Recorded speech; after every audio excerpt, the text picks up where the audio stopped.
It's Rusty Diamond, motherfucker. Dude, that is so fucking cool. I just changed the intro. So that's the intro now. It's only 5 seconds, 6 seconds. You don't have to listen to it till the very end. Then you can get the whole song. That's not the whole song. That's just a little portion of the song. That song is long. That song can be as long as I want it to be because I made that song. What's up, everybody? Welcome to the Public Access Podcast, the PUB Podcast, here on the Rusty Diamond Podcast Network. I am your host, Rusty Diamond. Thank you, everyone, for being here. Check me out, rustydiamond.com. Nope. Fuck rustydiamond.com, rustydiamond.net. You can go to other websites, but that'll have everything you need. So you can just go there. So it's time for me to bring on my special guest. And my special guest is right here and right now. And my special guest is Dustin Bonez. Dustin, what is happening? Hey, don't go to rustydiamond.com. That's a porn site, and that's illegal in your state, probably. Not my state, man. Is it illegal in your state? I don't know. It depends on what porn sites I go to. So, like, Ooh. the other day for the podcast, I was working on improving an old bit that we had started but never finished, and I was going to try to finish it. Where I asked my contestants, which is just part of the other guys that work with me on the show, to we play games sometimes. And so the game was they were going to have to identify the Rockstar by his penis. Okay. And so I'd started working on this game some time ago, and my co-host was like, absolutely not. So I set it aside and didn't do that. Well, he was on vacation this week, so now I can do whatever I want. So I pulled it back out. Ooh. And I was going to try to add to it to like complete it. And when I went to the websites and I Googled Rockstar penises and was looking for them, it told me that the sites were unavailable in my state. So maybe it's just penis related sites, but I can go to Pornhub just fine. Okay. Interesting. So like you can go, maybe you have to make your own website, rockstarpenises.com or rustydiamond.com. Well, dude, if someo's already got rustydiamond.com, and fuck them then. Fuck whoever's themselves. whoever's got rustydiamond.com. Fuck rustydiamond.com. What the fuck? Rustydiamond.com is what is this person? Someone that fucking makes music. No, and I hope he's not a lawyer. Well, dude, they had their name after me, dude, and they can go get fucked. I've had this name for 15 years, so there were some that came after me, and it's bullshit. It's a bunch of bullshit. It'd be awkward if he comes along and be as a guest on my podcast. Dude, I've tried to go, and I found all the Rusty Diamonds on Facebook, and I friend requested them all, and all of them rejected me. I thought about that. I thought about doing that a long time ago on an old radio show I had, is find anybody that has my name. Yeah. And interview them. And should totally do that. Yeah, because back then I was going by my real name is Dustin Burcham. I was going by my real name back then. And yeah, that would have been funny. And then it would just be the Dustin Burcham show. And then that's the whole show, was me interviewing other people who have my name. And are there a lot? Are there more of those than Rockstar penises online? Honestly, I think I had better luck finding Dustin Burcham's than I did finding Rockstar penises. Believe it or not, you would think that it would, with Twitter and the advent of social media. But the only one that likes posting it on Twitter like every other day is Tommy Lee. Now, if you're looking for Tommy Lee, right, that's easy to find Tommy Lee penis. Yeah, but I'm going to tell you, I don't do this particular search very often. So somebody out there probably, there's probably somebody listening that knows of a certain forum or something that you can go to that'll have all of this readily available. It's probably my guess, but I'm not interested in signing up. So I mean, there's probably a lot of people who have been sent Rockstar penis pictures. So I mean, you just have to. I mean, there's probably a lot of people that's been sent penis pictures with a can of Rockstar next to it. That's true. Have you noticed that like, trend in dick pics? People like to put like a can of soda next to it for reference. For reference, yeah. Now, see, in my experience, you don't want to give them anything for reference. I mean, you kind of want them to. Like that could be like a bunch of different sizes. That could be, anything. People do bananas for references, not just for dicks, but they do it for other stuff. A banana seems to be a reference thing, but so what do you think the best reference item that you can put next to a dick pic to send to a lady is going to be? Because I feel like you should treat a dick pic like how one of those people that makes the picture of the Big Mac on the menu treats a hamburger. You know, they dress it up a little better.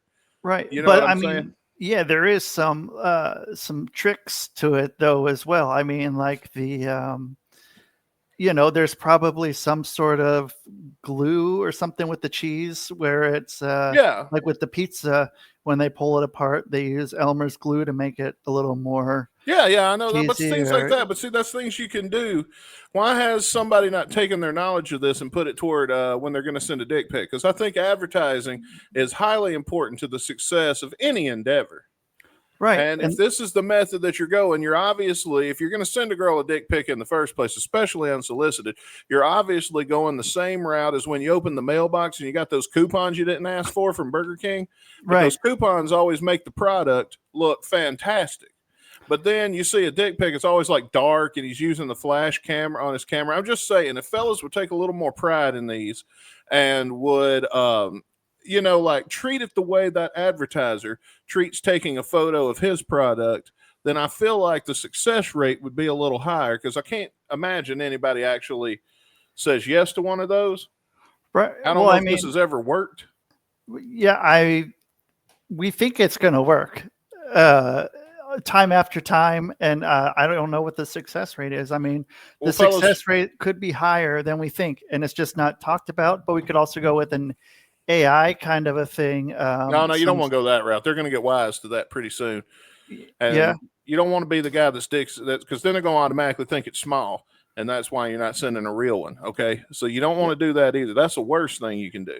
But what I'm saying is your local community college probably offers small time certifications in advertising where they'll teach you the basics. You can't get a degree, but for like $50, most colleges offer the same courses that you would take to get a degree, but to get just that class and get a certification in that field. So what I'm saying is, people, for $50, you can go to your local community college, take a short advertising class, learn the skill of photography, and then you might see, I would like to know if that would translate to a higher success rate of response per dick pic, or RPDs in this study. RPDs. And I would think that it would be important to just not be holding it in your hand, your dick or the fucking camera. Well, that's just phone. Amateur. That's fucking like, oh, who's this person? They took fucking 4 seconds and just shot down and like, oh, there it is. Yeah, because that's the worst angle too. You also kind of want to go up so you can see, so she can see kind of what she's going to be seeing. Right. You take you up on this. And some guys angle, like I know my angles, and it ain't that one. So, but some guy that's like, pretty jacked or something, his best angle might be with the camera down coming up. And then, that's just basic photography skill, fellas. Right. And I'm just saying, we all got a bad rap, especially from guys. And I guarantee that the bad rap of sending dick pics to chicks ain't from the guys that have a degree or at least a certification from their local community college in photography. Right. And if I was that person, I would be wanting to put that degree in my background here and being like, oh, look at this. Rusty has a degree. Well, it's not a degree now. It's a certification. It's a $50. $50. I'm certified in Photoshop, Premiere, Excel, and I don't know what else. But they're cheap, is what I'm saying. They look good on a resume, but you also learn a skill. For $50 to teach me a skill is what I'm seeing it as. And then I don't look at it as a chore like going to school was. It's something I want to learn. And I'm not that's why I don't have a lot of degrees, is because I don't want to take a bunch of classes I'm not interested in. So I take the one I'm interested in and I get the certification. Don't pay as much, but I learn the skill because most of mine is art. I'm just saying. Where doesn't cost a lot. where are you with art then? With AI and everything, because it seems you were going through a list of things, and I'm sort of artistic in a few ways, and I'm kind of all over the place with it. I'm pretty for I'm for no, I'm for it, but positive toward AI. yeah, it can do most everything better than I can. Well, it But scares me because eventually they're going to start using those applications for jobs and things. And that kind of worries me in a way. Like, I don't know what the economy and that kind of thing would look like. But when it comes to the actual use of art, what pisses me, the only thing that really pisses me off is AI slop. When you see, like, when you click on a YouTube video, for example, on a yeah, topic you're interested in, and then 5-10 seconds into it, you realize if you've clicked on a good video or if you've clicked on some AI bullshit slop, as they call it now. right. Oh, have you seen And stuff in the last week with yes, I've been seeing it for the last like 2 or 3 weeks. with the Sora 2? Yeah. No, I've been seeing those the last couple of days. But what I'm talking about is like there's these websites that have like stock footage and stuff, and AI will Oh put them yeah, together. So you enter a monologue into the thing, and then the reader will read it, and then it'll automatically put videos on there. So with minimal effort, people can make videos about anything. But what they end up fucking doing, and that sounds like a great tool. If somebody knows what they're doing, they're just not a good presenter. This could be a great tool. But the problem with that is that anybody can do it. So people are trying to make a quick buck on YouTube. They'll get on Chat GPT and generate the whole fucking script. Then they'll paste that into the thing, and you get this bullshit. And that's why yep. I don't believe that AI can. I think AI can work like a word processor or like how Photoshop or Premiere Pro work. Those are just tools. They don't take the personality. Like, the personality cannot be given to me by Photoshop. It can't be given to me by Premiere or any of the stuff I use to edit. It also can't be given to me by AI. And so you have to have that real element sometimes in there, whether it be in the writing or whether it be in the presenting. But that real element has to be there somewhere, or what you end up with is all this trash that we have right now. And Yeah. so it really it fucks it up for everybody. So if you do have a good video that does have good quality information in it, the viewer, me, is going to watch like 5 minutes of it or 5 seconds and go, man, this is AI garbage, and then turn it the fuck off. Right. But what about if you have a whole bunch of shit entered in there and it knows your style, your tone, your voice, your humor, your stories, your fucking everything, and is able to rattle it off like that, as opposed to write me a script about podcasting and I just don't think it'll get your personality. yeah, okay. Because personality comes through in writing too. I mean, if you've ever read a book, you know, Nope. you know what I mean? Like, our different authors, you can read a book and tell who wrote it, you know, like these I things come through, you know. I feel I can do that with AI writing though. Mm-hmm. I feel I can get it to, You but can I've get it spent to, a lot of time to sound like me, to sound like it was something that I wrote. yeah. Well, most people haven't. And the Yeah. people that are doing this haven't. All they've done is cut and paste, or worse, they'll go to Wikipedia and just cut and paste straight from Wikipedia. Well, that's what they used to do at one Yeah. point. I mean, yeah, dude, like the shit that was able to come out through Wikipedia is pretty crazy. I mean, anyone can post to that, and like that's what the reference was. It seems that what I heard now is most of it is coming through from Reddit, is mostly which Yeah. isn't much better. Um, Yeah. much better than Wikipedia. But I mean, Reddit has got some good shit. I do like Reddit, but I know Reddit has a lot of bullshit in there too. Oh, yeah. I love Reddit. I like to read Reddit just like on the shitter or something. Like, Right? it's a fun little website. Now I take whatever I read. I don't go there looking for instruction, but I'll tell you a good way. If you do have a good question and you want to get an answer on Reddit, and you know you post a thread, you don't hear nothing, and maybe 2 years later somebody replies to it, and then you Yeah. remember you posted on Reddit. Here's how you fix that problem. And this is some great advice for people out there. Let Dustin Bonez show you how to live the good life. So what you want to do, instead of posting, let's say, I I need a spring coil from my Pilot G2 pen. Who makes the best spring coil? Instead, I post, man, I love my G2 pen, and Microsoft spring coils are my personal favorite. Then everybody will flood the comment, bullshit, those suck. I use this because it's better. And then now you've got some recommendations and you've got your question answered. Yeah, you just have to go and get them with some bullshit going. That's like right. get everyone amped. And then they'll give you their people opinion. don't like to help on the internet, but they love to argue, and that's how you use that to your advantage when you're looking for something. Right. And some people will label that as trolling or whatever, but that's getting an answer, man. Is it trolling though if it's beneficial? If it's not beneficial to me and I'm just sitting here and fucking with you because I got nothing better to do, I think that's trolling. If I'm fucking with you because I need you to give me an answer, that's just classic manipulation. Right. Okay. Completely different. Then I think we're good. Then we got that going. Then that's totally all right. And people will know it. People will understand it. And then that's when Reddit gets their shit going, and Reddit is fun. And so then do you get to use AI for anything on my show? For whatever? Yeah, we use it all the time. We make I use Suno about once a week, and what I do is Suno is fucking great. Go ahead.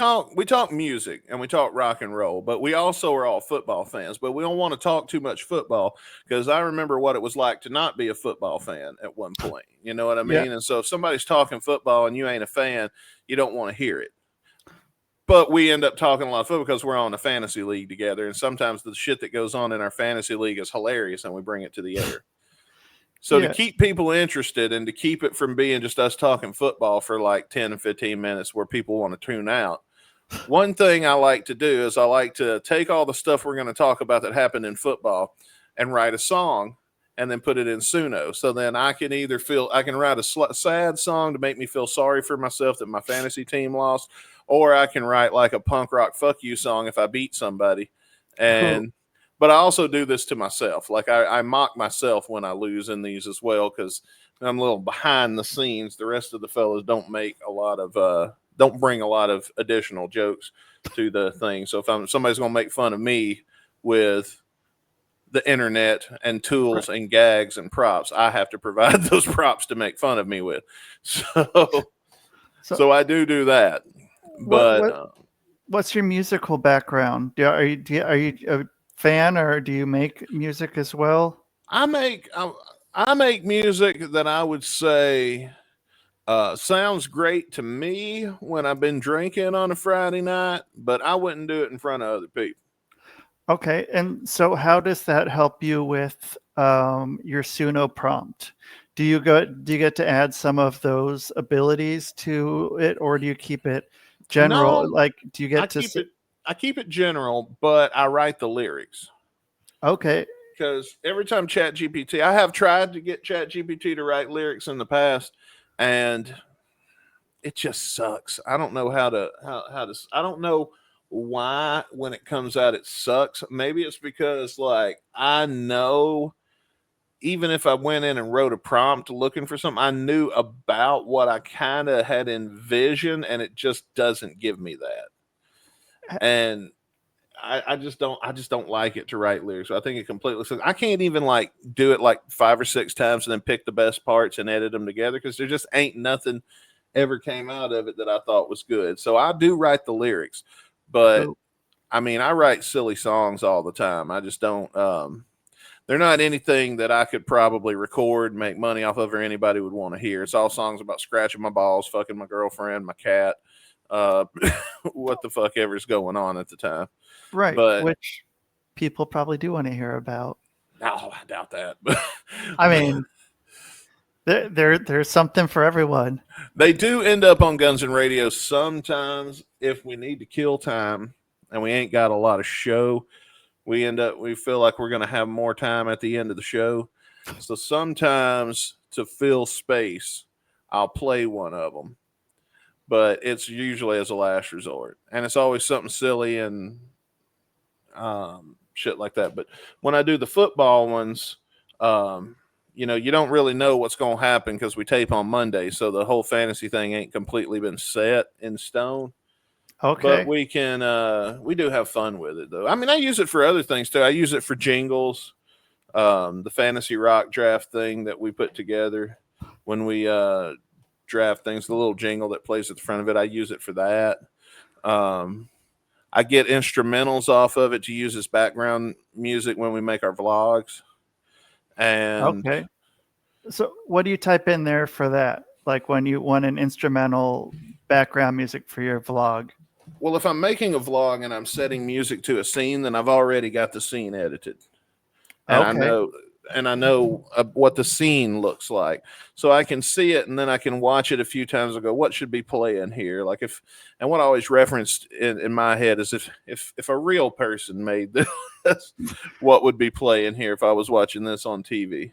Yeah. And then I kind of say, okay, what are we doing? We're getting drunk, we're being rowdy, we're running around town, whatever. We got like a high action, a high energy scene, but we don't have a lot of dialogue in that scene. So we want to put together something. So I'll look up fast paced, fun, punk rock, classic rock, whatever genre I think is going to fit that particular scene, instrumental. Okay. And it'll usually give you two.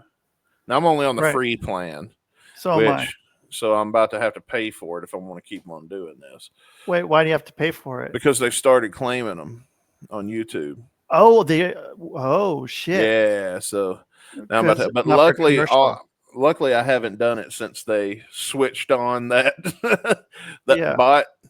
I made them a long time ago on version like 2 or 3, so they're not Oh shit. just the best. But I've got a good, got a decent little library I've saved. Yeah. So I mean, plus YouTube Music is still there, and that's always going to be there. So Do you ever come across videos that use the same YouTube music as you? no, because I use Suno. Oh, okay. Well, before that, like if you use like the YouTube music Yeah, or yeah, like yeah. the free, I like have, and royalty free. I've seen. So before YouTube had a library, there was a band called Brad Sucks, and this was in, we're talking like 2008 to maybe 2012 Okay. before YouTube introduced. I think they introduced that like maybe 10 or 12, but it was before YouTube had introduced the free stock music library. And but Brad Sucks was a band that made music, and then they politically strongly were against copyright, Oh and shit. that was their thing. But they made good music. So you could get on their website, you could get stems, instrumentals, or the full song on everything Cool. they release. So you wanted to remix it, you could. I always got the full song and the instrumentals, and then I would edit it in my scenes to where the full song would be playing on like B-roll kind of montages to get to the next scene and set where we're at. Yeah. But then when the people would start talking, it would switch to instrumental, and then it Cool. would be kind of, and I liked that feature of it, but it to me it wasn't worth it after like free. I don't have to worry about this guy ever changing his mind. Music became a thing. Yeah. So Yep. when Oh, go ahead. that to me is worth the peace of mind is worth the loss of quality. So, do you fuck with the uh this like the AI splitter that will go in instrumental songs or make them, Yeah, be able yeah, but to not for this. do you just for the hell of it? No, what I like to do is when I do write a song that I really like, and maybe I want to record it with my vocals instead of the AI vocals. I Oh, can put it. I put it in one of those like a karaoke maker, and then because it cool. doesn't need to be like that great sounding. It doesn't need to Right. be pro sounding. I'm making it for me, you know. So, So like, if it sounds fine to me, it sounds fine.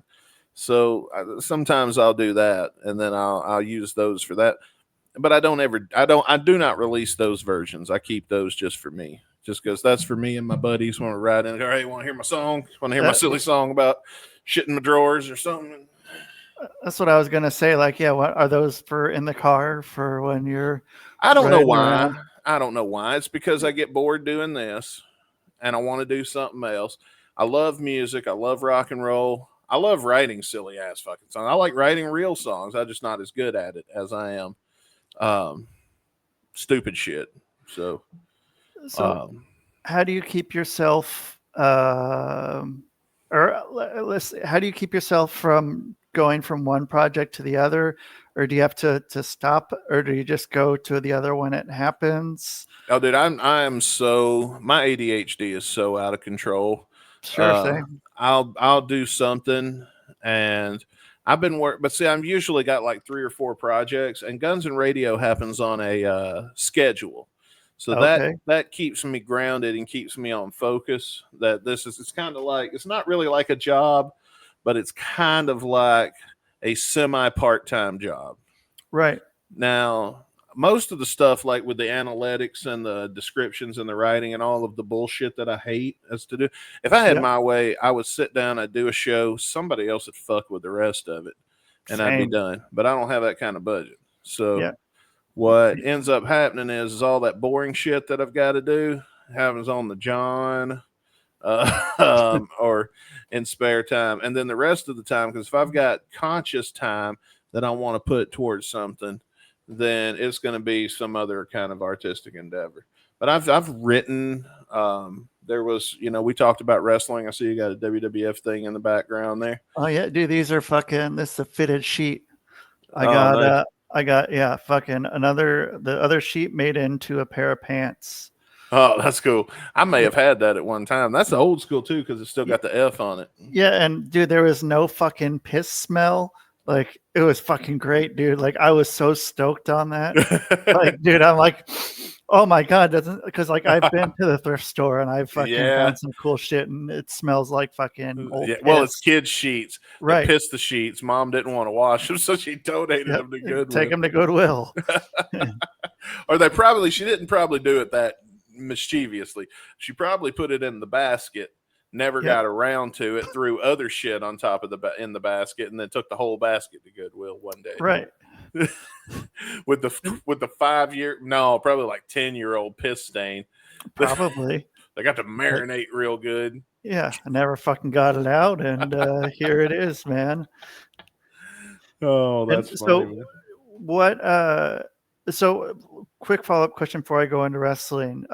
So, how many times have you been told you should just focus on one thing? If you focused on just one thing, you could do a lot more. Did you ever get told that?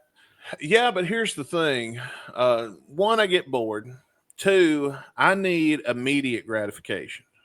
And I don't get that gratification from the view counts, and I don't get it from the money. I get it from the project at that moment being done, and I can watch it and go, hey, I made a thing, and then start working on the next thing.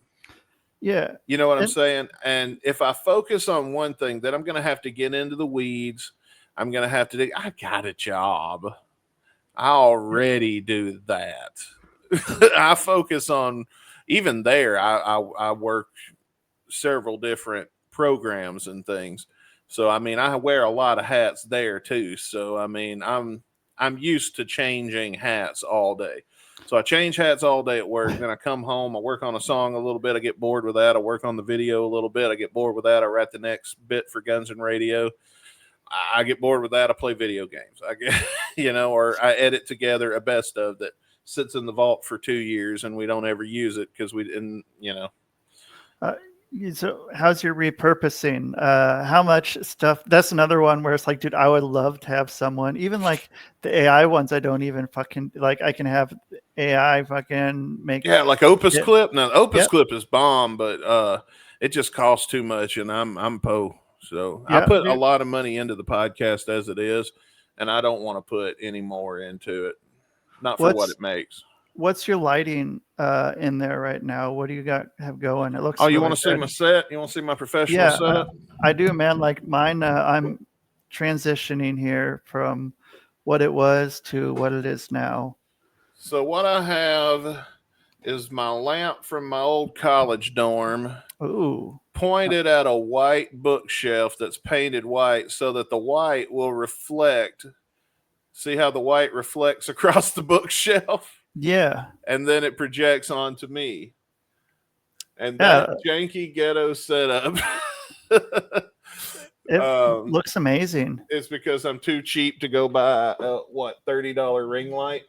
Yeah. I mean, dude, I'd say it looks better than a ring light because, it's not like direct either.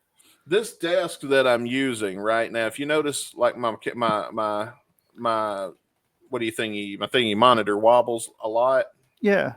It's because this desk that I'm using is two desks I found on Facebook Marketplace for I think I paid $5 for one and $10 for the other. Beautiful. And they're those shitty press board crappy desks that are all beat to hell and nobody wanted them. Yeah. And so I took them, I brought them in my backyard. And you know how every man's got that one piece of wood that they put away in the shed or under the house for someday? Right. And that came into effect. And yes. Wow. So I went and I got the piece of wood that I'd threw under the house because I figured I'd use it someday. And I sawed off a piece of it, put the rest back because I'm a real man. And then I put some screws in it and connected those two desks together. And then I put one of those, and then I found a standing desk, one of these really good, high quality standing desk pull up things from Facebook Marketplace for a hell of a lot cheaper than I've ever paid for one for work. Because those things are like $150 to $200. Like this thing I got it sitting on, and I got it for $25 because somebody wanted to get rid of it on Facebook Marketplace. So I put that on top of it, so you can't tell that this desk is actually two shitty desks. They're not even the same color, but because nobody sits here but me at first glance, none of my guests ever notice, and everybody thinks I got a really nice desk when you're sitting, in my lazy chair sitting over here on the couch and you're looking over at it. It don't look bad. But yeah, it's two shitty desks drilled together because I'm cheap. We are on a shoestring budget. Now the computer is not cheap, but that's a brand new addition, which we want to say thank you, YouTube, and all of the people who subscribe, like, and comment. Dude, hell yeah, man. It took a year though. That's fucking great. It took a year and a half of both Patreon and something else to make. Sorry for the lighting change. My cats have decided they want to look out the window right there. There we go. Perfect. And the sun's like right here in my face. What's on your Patreon? Well, here's the thing. I didn't know anybody actually subbed to it, so I kind of abandoned it for about a year. Cool. And then we found out, hey, people are here. And so we have started making new Patreon content. So thank you guys. Right now we've got a show on there called Movies That Rock. And it's about a 12 episode series right now. We'll be adding more next year, where me and one of the boys from the podcast, Mason Frost, we watch a movie that's got a rock and roll theme to it. And kind of like Mystery Science Theater 3000, we commentate and have a podcast while we watch this movie. So it's like you can sit here and watch with us if you don't mind us talking through the whole damn movie, because we do that in real life, though. That's what's going to fucking happen. Yeah. If I didn't pay to go to sit in the theater, we're talking during this movie. Yeah. And, some places you can go and talk in a theater, and you might not be the... if you go and talk in the theater, there's a special place in hell for you. This is not the place to have a fucking conversation. I've been to some places where, it's been quite the thing. And I'm like, okay, well, I know what I'm getting into here next time. And so, wrestling, man. We said we'd talk about wrestling, and I guess we'll get here. So how often have you had to tell your story about wrestling, and what part do you like to gloss over? Well, there's not really anything I'm not willing to talk about. I've told it plenty of times. Really, it's a matter of what do you want to know? Do you have any questions? I mean, what do you want to know about the business? So, I mean, I assume that you've gotten who trained you, where, There's so many that Oh, yeah. I've answered so many fucking times, and it's just like, dude, go back to this podcast here. I answered it here and here. And Oh, here. no. See, I love throwing people under the bus. So if you want to know who to blame, Good. I don't have any problem telling that. So the way I got into the business, I'll start there because that's probably Seems like a good starting place. where it's going to lead. I'd always been a wrestling fan. Where'd you grow up? Mississippi. Did you go to shows down there? No, I never did get to go. Okay. So my parents were super Christian and like Okay. they were weaponized Jesus Christian. They've Gotcha. grown up now. So I hate to tell these kind of stories because it makes them sound like bad people. And I mean, I'd tell them to their face, they sure used to be, but they've grown up. You know what I'm saying? My parents were young when they had me too. And so I'm already older now than I was when I even moved out of their house, or than they were when I even moved out of their house. So I understand a lot of shit now. Like, well, you was a dumb kid. You didn't have no business having no fucking kid in the first place. That's why you did that. So, that's allowed me to forgive a lot of shit. But one of the things you have to understand is they didn't let me watch wrestling. Everything that I liked would somehow be classified as devil worship. And we're talking Star Wars, Spider-Man. I wasn't into the occult. I wasn't even into punk rock yet. Everything was somehow and I know why my dad was doing it. My dad was doing it just to torment me because, I mean, he's kind of an asshole. I love him, but he was kind of an asshole and he was just doing it to fuck with me. But now I figured that out. But it just ain't how you fuck with somebody on that level because I believe God is real and that that's a whole other story. You don't fuck with wrestling, man. You don't fuck with that. But I'm getting to that. Okay, but I'm good. I'm setting the scene. All right. They caught me watching wrestling. I was getting my ass beat. Wrestling was porn. It might as well have been. So no wrestling. Well, I grew up like that. But here's the thing. Nitro replayed at 10 o'clock. Nitro was always on what, 8? No. Raw was on 8 to 10. Nitro, especially the last couple of years, was on, I think it came on at 7 and went off at 9. Yeah, it went off at 9 because then I'd switch over and watch the last hour of Raw. So, but now remember, I couldn't get caught watching. So what I had to do is program the VCR. Ooh, nice. Mom and Dad were in bed by 9:30. Nitro came on at 10, and I knew how to program a VCR. Before we go to bed, I make sure the channel's on TNT, turn off the screen, make sure the DirecTV is still turned on, have my tape in that they didn't even know was in there, go to bed. In the morning when I wake up and they wake me up for school, they ain't walking by and checking the VCR. They're getting ready for work. In the morning when they get me up, I take the tape, I put it in my bedroom. So later that night, I watched the tape. Were you getting the satellite feed, or I was getting the replay? Okay, you weren't getting like the stuff that was going on before, like when, like if you go on, you can YouTube some of this shit now, which is really cool. Oh yeah. No. I know what you're talking about. The what do they call that? Closed circuit. Yeah, I think it was more like the really big satellite dishes, like those fucking. Yeah, no. This wasn't that long ago. Okay. Yeah, no, we had DirecTV by then. No, we did have those. We did watch some of that. What I call it's called closed circuit TV because they're transmitting it somewhere and you're just in the middle. Right. And no. I did see some of those in the past, but you found a lot of those on accident. You're talking early 90s right now. We're talking those kind of satellites and shit. We're talking like 89 to like 91. When we had those, I was only a single digit age. I was like 7, maybe 6 when we had one of those. And you didn't get to pick what channel because you put in it wasn't like channel 1, 2, 3, 4. It was like channel CZ175, and then the big thing would go, and then 10 minutes later it would be on exactly what you programmed it on. Yeah, on a different satellite. I had figured out which one of those numbers to enter in was He-Man and the Masters of the Universe. So literally all I watched was He-Man and the Simpsons because it would come on and then it would go dark for like an hour, and then it would come on again where they were broadcasting it somewhere else. So I did watch some of those. I just never found wrestling on it. Yeah. But fast yeah. forward to my teenage years. I was a diehard fan. This is the Steve Austin, the Attitude Era. WrestleMania 17 had just happened. Greatest WrestleMania ever. I was there. Oh, nice. That's Yeah. if he's going to be at one. Yeah. Dude, you got the best one, and I got the worst one. I got dude. 28.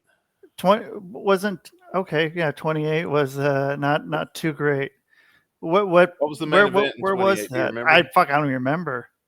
Miz and John Cena. God, that's terrible. That was the Atlanta, first Georgia. time Miz was on. Okay, it was in Atlanta. Now, I'm gonna tell you, I love the Miz, so I was do happy too. while everybody else was pitching and pissed. I was loving it because I was like, look how, because by then I'd been in the business for a while. I was like, look at all these people hating on this, but this is the best heel ever. Like, he knows what he's doing. Like, you're playing right into his hands, you dumb marks. But it worked. It did. It worked. He was the best heel ever. But fast forward to my teenage years, getting to how I got into wrestling. I was 16, and when you first turn 15, they give you a permit, and you have to drive with a parent. Right. So I had just got my license. Now I can drive by myself. I didn't never do nothing. I never left the house. I was never allowed to go anywhere. So I was in my bedroom playing video games, and I think Dad wanted to fuck. And I was wondering why I ain't leaving when I got my driver's license. And I was like, and go where? I didn't fucking know. Like, we'll just go ride around, maybe go see your friends. I was like, I can do that? Yeah, I don't care. He gave me like $20, and sweet. I was like, oh, I didn't even know this was an option. I've been in this prison for so long. Didn't know freedom was. So I got this little taste of freedom. And the first thing I did was I drove to Booneville, Mississippi, because I told Dad if I don't want to come home, I'm gonna stay the night at Grandma's, and he thought that was fine. Because my original plan was just go see my grandma.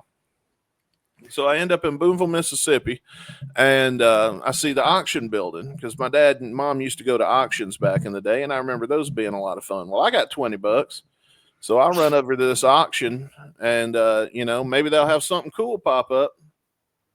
I'll grab it. If nothing else, I'll get a Coke and some ice cream and go see Grandma. Sure. Well, the auction, I didn't realize because it had been so many years since I'd been over there, wasn't there anymore, and in its place was wrestling. Oh, fuck yeah. And I looked and I saw a wrestling ring, and I was like, is that for sale? That was my first thought. And I was like, I got a 20. But I go in, and no, it was the wrestling show, and it was EPW in Booneville, Mississippi. It's still there today. What did EPW stand for? It depends on who you ask. Yeah. It's been Epic Pro Wrestling. It's been Eastern Pro Wrestling. It's been Extreme Pro Wrestling. It's been. I remember at one time the P changed. It was like, I don't know. I don't even remember. The P changed one time for a little bit. It's been there so long. And honestly, the promoter at the time when it first got started was Edith Poole. She couldn't think of nothing else, so she just put her initials there. And EPW was born. Now, it had been other things. At one point, it was MCWA. At one point, it was SGWA. And over the years, it changed a lot, but it's all EPW. It's the same show. The storyline, if we change the name of the show, next week, the same storylines were continuing that we'd already started. Okay. So, Same fucking show.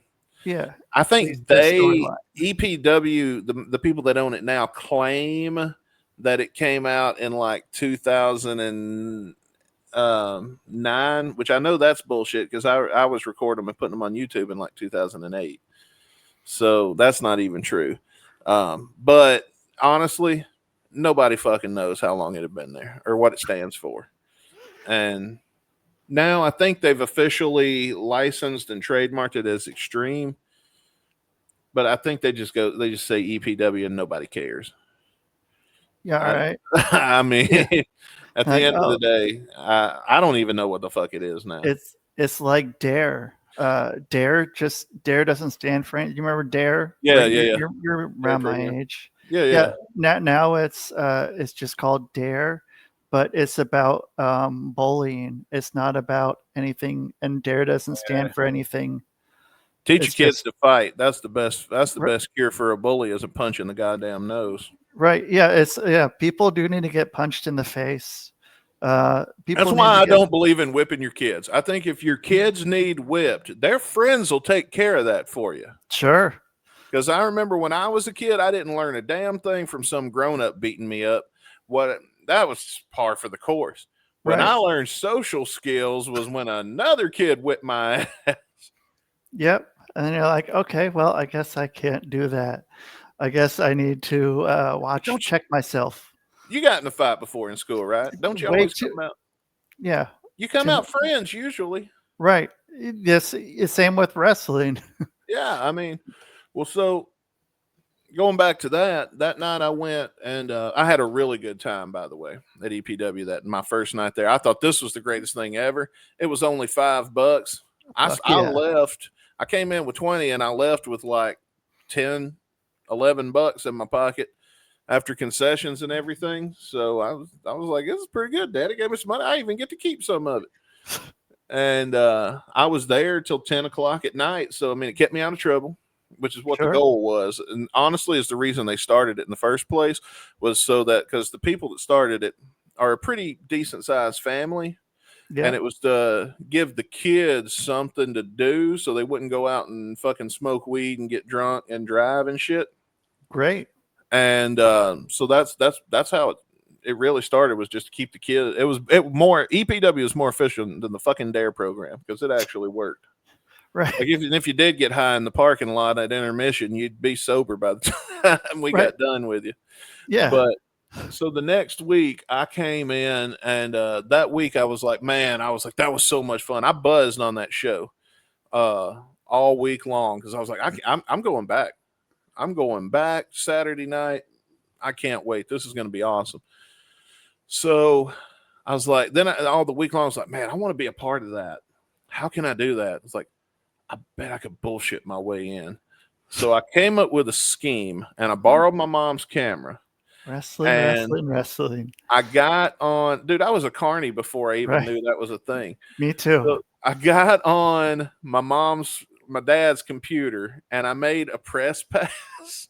And it was probably like, I wish I still had that, because honestly, looking back on now, seeing from like, if I see a video I edited 10 years ago now, I go, ooh, that was so bad and embarrassing. I can imagine how embarrassing this shitty, unbelievable press pass was going to be. But at the time, I was like, perfect. Couldn't be any better. I may have even stolen NWA logo off of the internet and slapped on there or some shit. I don't know what I did.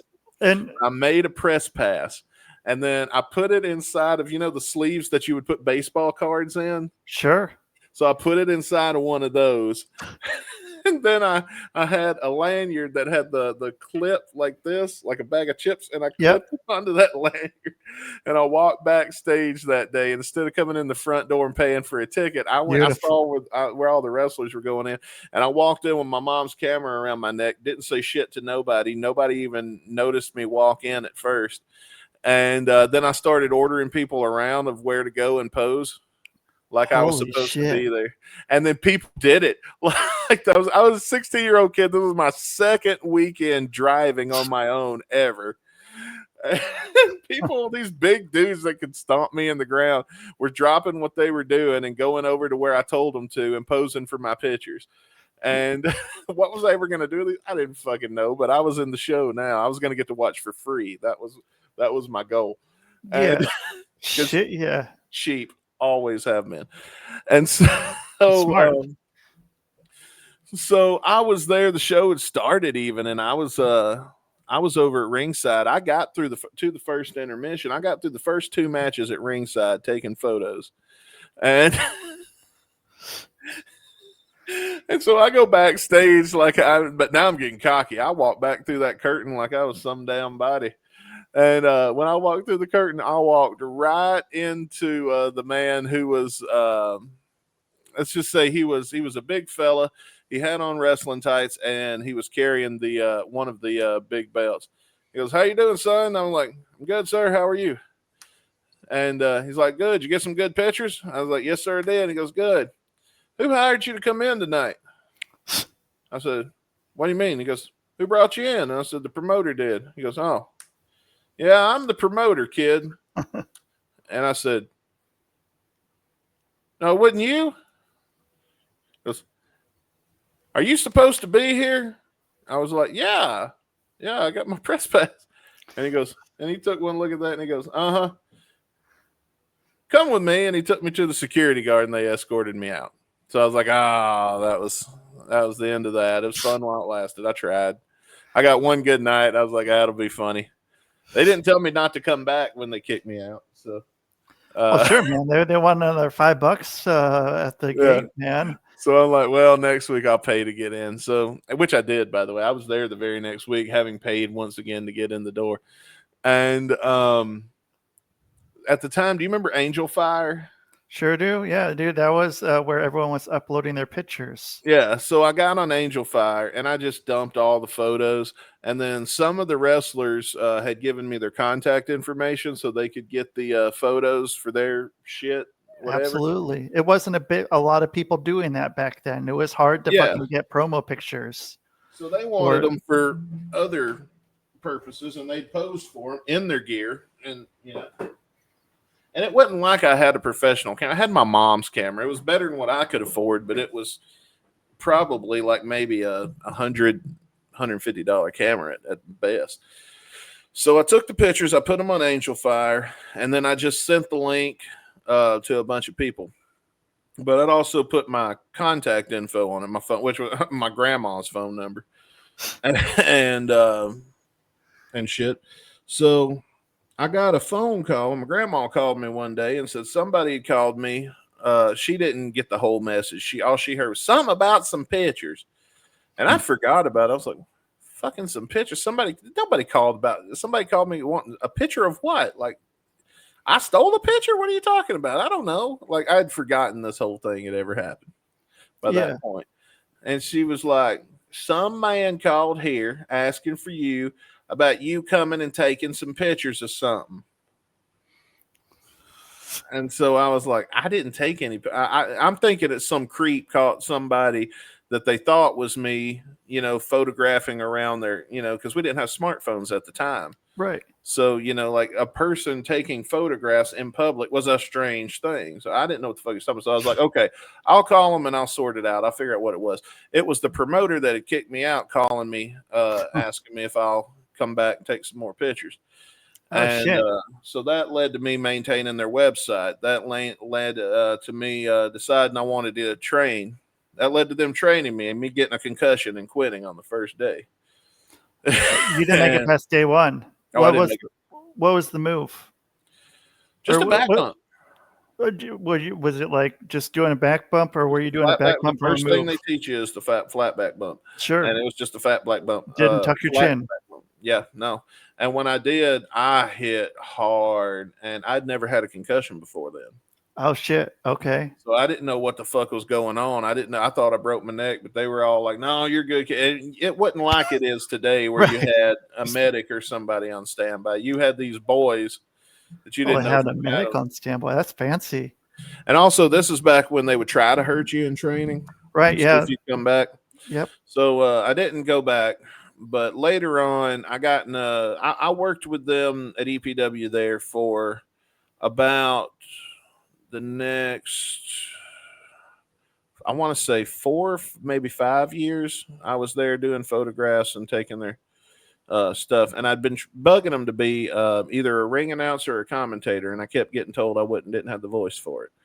So I ended up one weekend, I got into it with the booker, and he fired me. So I left and I went to another show.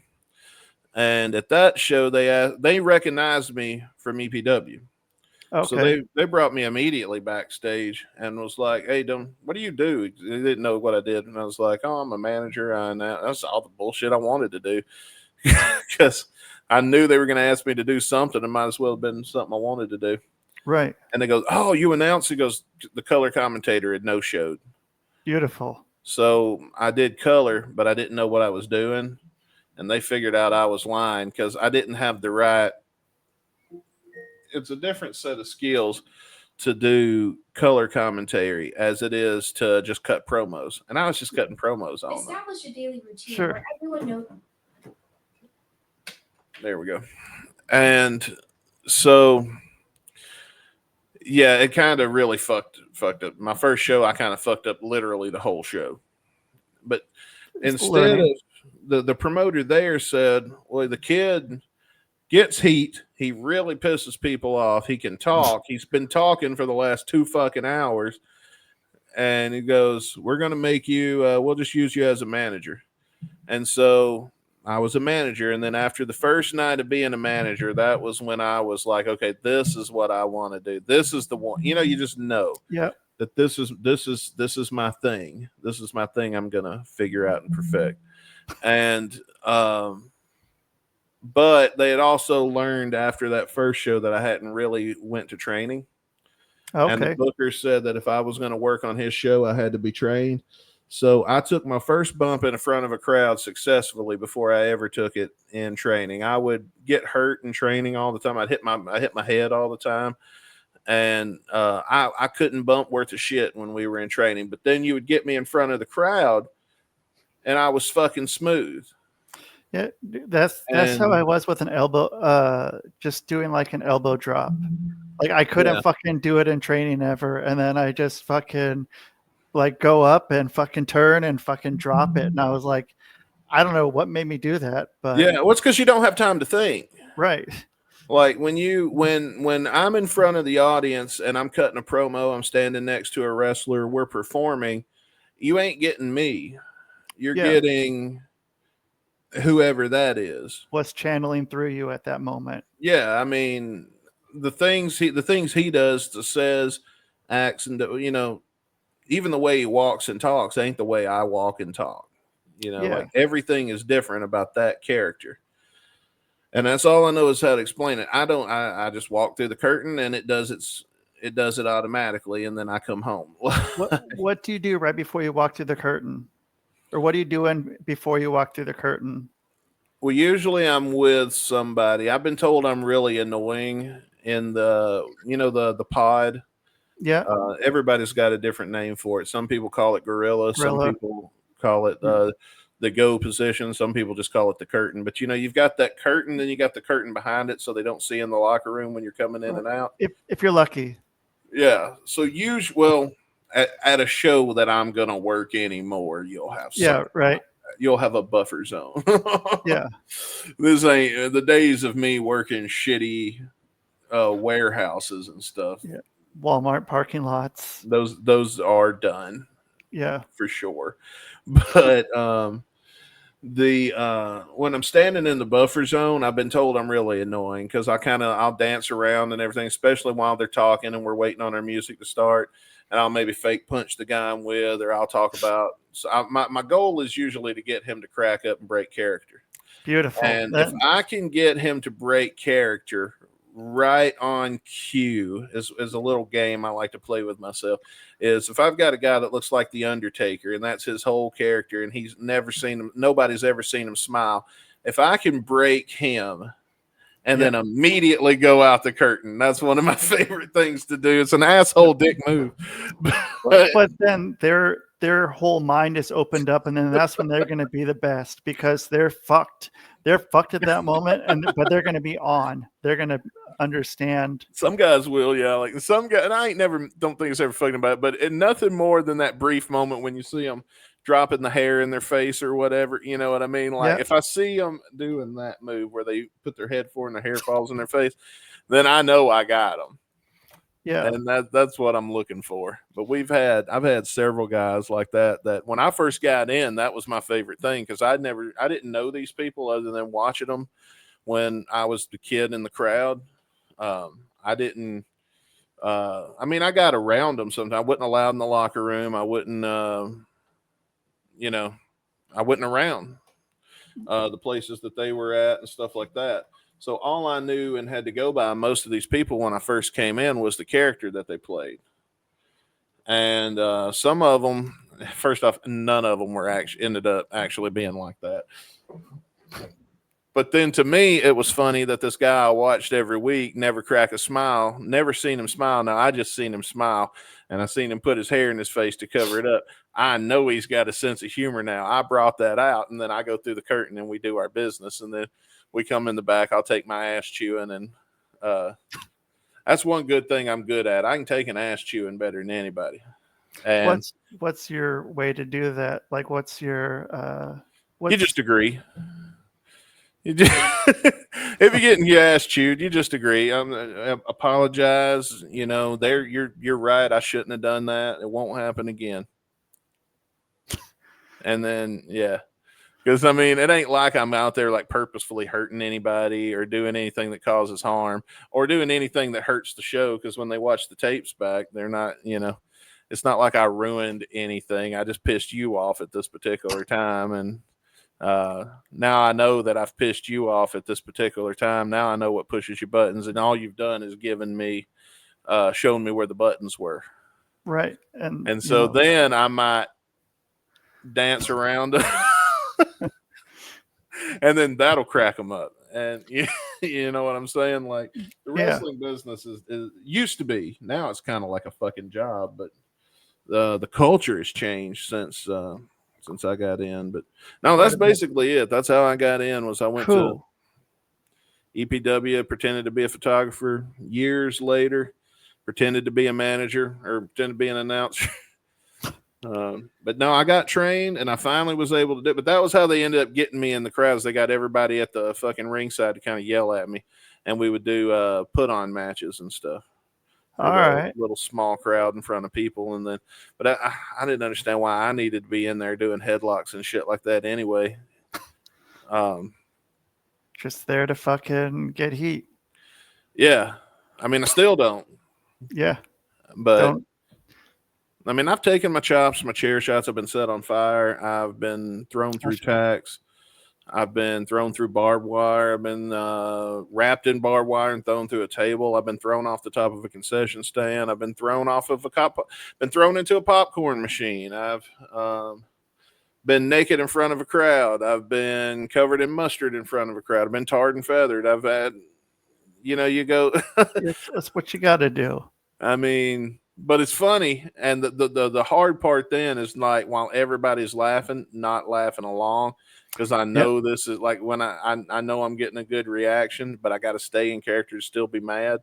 Yeah. Now that's hard. I think the only time I ever cracked and I just couldn't do it was I'd lost a match where I had to wear a diaper, and I was running away, and the good guys grabbed me and took me to the locker room, and then you hear banging and slamming around while I'm changing. Yeah. And so then they come back out, still carrying me on their shoulder, and I'm butt naked in nothing but a diaper. No socks or nothing. And then they drop me in the middle of the ring and surround the ring so I can't go nowhere. And now the crowd's, oh my God, they're laughing. I'm kicking up a storm. I'm acting like a baby laying in the crowd but the only reason I fell back, started like throwing a temper tantrum like a baby, is so that I could move my hands around in my face so nobody would get a good look to tell that I couldn't stop laughing. Good fucking thinking, man. Rolled over on my stomach doing all this shit right here, so I could cover up my face. Just anything I could do to cover up my face and think of to still get that reaction and everything. And I've shaved my head. I've done it all, man. So when you're not in a diaper in the middle of the ring throwing a tantrum, how can people find you on the internet? Well, I host a podcast right now we talk wrestling every once in a blue moon, but it's mainly about the band Guns N' Roses and our fandom thereof. It's called Guns N' Radio. Our website is gunsnradio.com. And yeah, you can find us there. Go to gunsradio.com. It'll take you to our link tree. Find our YouTube channel, and we'd appreciate a sub, a thumbs up, a comment, but we'd appreciate a view even more. Shit, yeah. Okay. Well, dude, thanks for being on and making my job easy. Not having to. Well, thanks for having me. I hope I didn't ramble too much, and that you're able to actually use some of this. So. I'll use like a minute and a half probably, and then just cut it off. Honestly, I'm best in small doses. That's probably for the best. Yeah, it'll just be like, I was in a diaper, and then it's gonna cut to black, and that's it, man. That's gonna be the whole episode. So diaper guy. Fuck yeah, dude. Yeah, we all got to do it. You got to show your ass in wrestling. If you don't show your ass in wrestling, dude, who the fuck are you? I know, right? That's the whole point. Yeah. Yeah. You got to go out there, You dude. got to be over the top, and you got to be. And here's the thing: I don't get why people. I've never understood like a fear of public speaking. Yeah. Because my fear isn't in being the one in power. My fear is giving away my power.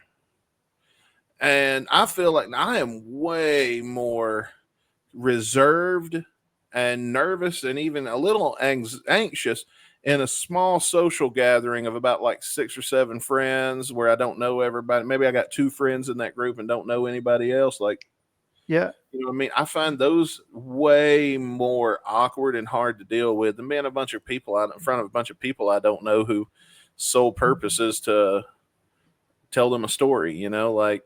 Yeah. And I think the bigger the crowd, the easier it is. Yeah, and you are the one in power though. Right. Like and that's where people fuck up and they don't realize it and they end up giving that power back, and that's why they fail in front of a crowd. But the main thing to remember is they're not telling you shit. You're telling them the story. Yeah. Like, why are you worried about them? Like, they're either going to like the story or they ain't. Either way, they're going to fuck off at the end of the night. That's right. And then somebody else will come next week and you try again. Like, I've never had that fear because I always felt like I was the one in control of the situation. Yeah, fucking right, dude. And yeah, that's how this goes. And so fuck yeah. Thanks for being on. I'll have you back at some point, and yeah, man, we'll talk we some didn't more. really scratch the surface, but that's dude, I mean, yeah, exactly. There's still a lot, so yeah, we'll have another one sometime here, and we'll go again. Gotta leave them wanting more, baby. Hell yeah, fucking take it easy, man. Thanks, man. Thanks for having me. I really appreciate it. You bet. All right, Dustin Bonez, check him out. Check out his website. Check me out, rustydiamond.net. Fuck rustydiamond.com. Or you can go to hypnosisisgreat.com. Check out my books, Hypnosis is Great or Erotic Hypnosis is Great. I don't give a fuck. Check them all out. And that is the show, man. Boom!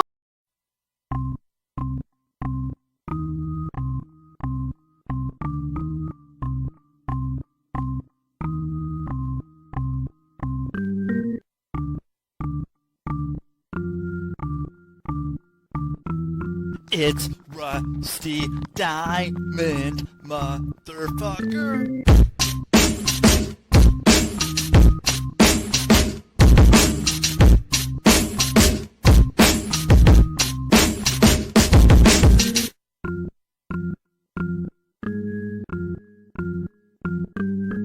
It's Rusty Diamond, motherfucker.